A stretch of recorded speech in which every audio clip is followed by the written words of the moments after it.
வணக்கம். கிண்டி சுவாமிநாதன். இறைவன் நம்மீது பற்று கொண்டவன். நாம் தவறு செய்யாமல் கண்டிப்பாக நமக்கு தண்டனை கிடைக்காது. இதுதான் உண்மை.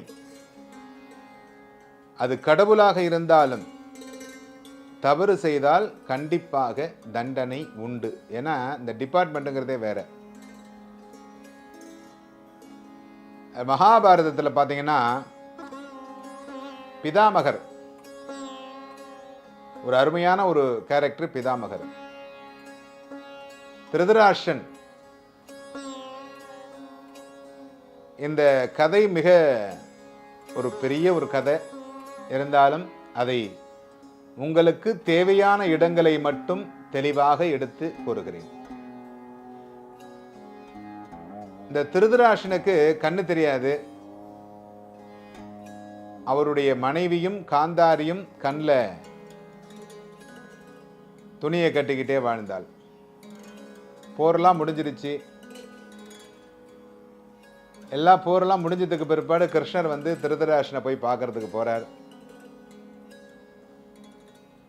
அப்ப திருதராஷ்டிரன் கேட்கிறார், எனக்கும் கண்ணு தெரியல, 101 குழந்தைகளும் நான் இறந்து விட்டேன், எனக்கு மட்டும் எப்படி இவ்வளவு பெரிய சாபங்கள்? நான் என்ன பாவம் பண்ணேன்?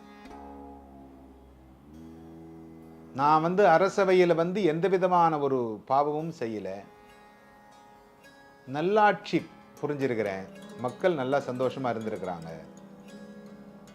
இருந்தாலும் என்னுடைய 101 குழந்தைகளும் இறந்து விட்டதே அப்படின்னு கேட்கிறார். உடனே கிருஷ்ணர், அது ஒன்றும் பிரச்சனை இல்லை, பதில் சொல்றேன் உங்களுக்கு. நான் ஒரு கதை சொல்லுகின்றேன், அந்த கதை மூலமாக உங்களுக்கு விளக்கம் தருகிறேன் அப்படின்னு சொல்றேன். அப்படியா? சரி. ஒரு ராஜா ஒருத்தர் இருந்தார். நேர்மையாக ஆட்சி செய்யக்கூடியவர், மிகுந்த நேர்மையாக.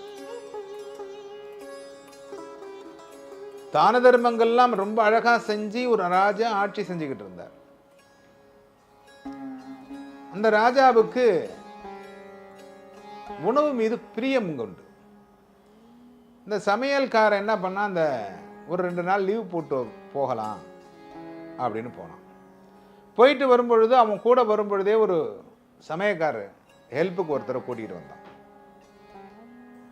ஹெல்ப்புக்கு அவங்க சொந்தக்கார பையனை ஒருத்தரை கூட்டிகிட்டு வந்து ராஜாட்ட சொன்னான், இந்த மாதிரி இவன் வந்து எனக்கு கொஞ்சம் தூரத்து சொந்தம், ரொம்ப கஷ்டப்படுறாங்க, இவனையும் நான் வேலைக்கு வைத்துக் கொள்ளுகிறேன் அப்படின்னு சொன்னான். ராஜா சரி ஓகே, சமயக்காரன் தான், ராஜாவுக்கு சமைக்கக்கூடியவர். இவன் போனா, அங்க இருந்தான். ராஜா வரும்பொழுது கையை கட்டிக்கிட்டு நிற்பான் அந்த பையன். அவர் வந்தோன்னா தாம்பாளத்தை எடுத்து வச்சு அதை தொடச்சி தண்ணி எடுத்து வச்சு எல்லாம் பண்ணுவான். ராஜாவுக்கு ஒரு சந்தோஷம், ஆஹா அந்த பையன் நல்லா வேலை செய்ய. அப்புறம் வரும்பொழுது பார்த்தீங்கன்னா கரெக்டாக அந்த வெந்நீர் எடுத்து வைக்கிறது, இந்த சாப்பாடு எடுத்து வைக்கிறது, இதெல்லாம் வந்து ரொம்ப பக்குவமாக எடுத்து செஞ்சுக்கிட்டு இருந்தான். ராஜா முதுகுல தட்டி கொடுத்தார், ஆஹா நல்லா பண்ணுறான்ப்பா அந்த பையன் அப்படின்னு. அப்படியே கொஞ்ச நாள் போச்சு. கீரை வகைகள்லாம் பறித்து கொடுத்து அதையெல்லாம் சமைச்சு ராஜாவுக்கு கொடுக்கறது அப்படின்னு வச்சிருந்தேன். ராஜாவுக்கு இன்னும் கொஞ்சம் சந்தோஷம் ஆச்சு. ராஜாவுக்கு நெருக்கமானவனாக இந்த சமையல் உதவியாளர் வர ஆரம்பிச்சான். அந்த நேரத்தில் இந்த சீஃப் குக் அவருக்கு கொஞ்சம் உடல்நிலை சரியில்லை. அவர் என்ன பண்ணாரு, அப்பா அந்த ஒரு 2 நாளைக்கு நீ சமையலை பார்த்துக்கோ அப்படின்னு. இவன் வந்து இந்த 2 நாள் சமையல்ல நம்ம பேர் எடுத்துடணும், நம்ம ஏதாவது ஒன்று செஞ்சு இந்த 2 நாள் சமையல்ல நம்ம பயங்கர பேர் எடுத்துடணும் அப்படின்ற எண்ணத்துக்கு வந்துட்டான். பக்கத்தில் இந்த ராஜானா பக்கத்தில் குளங்கள் அகழிகள் எல்லாமே இருக்கும். அதில் அன்னப்பறவைகள் நிறைய வாழ்ந்துகிட்டு இருந்தது. இந்த பறவையே இன்னைக்கு இல்லை. அன்னப்பறவை அப்படிங்கிற ஒரு பறவையே இன்னைக்கு இல்லை. அந்த அன்னப்பறவைகள் பறந்து வாழ்ந்துக்கிட்டு இருந்தது. அவன் போய் பார்த்தா அந்த அன்னப்பறவையினுடைய குஞ்சு ஒன்று இருந்தது. சரி, இதை எடுத்துகிட்டு வந்து இவருக்கு சமைச்சு கொடுத்துருவோம்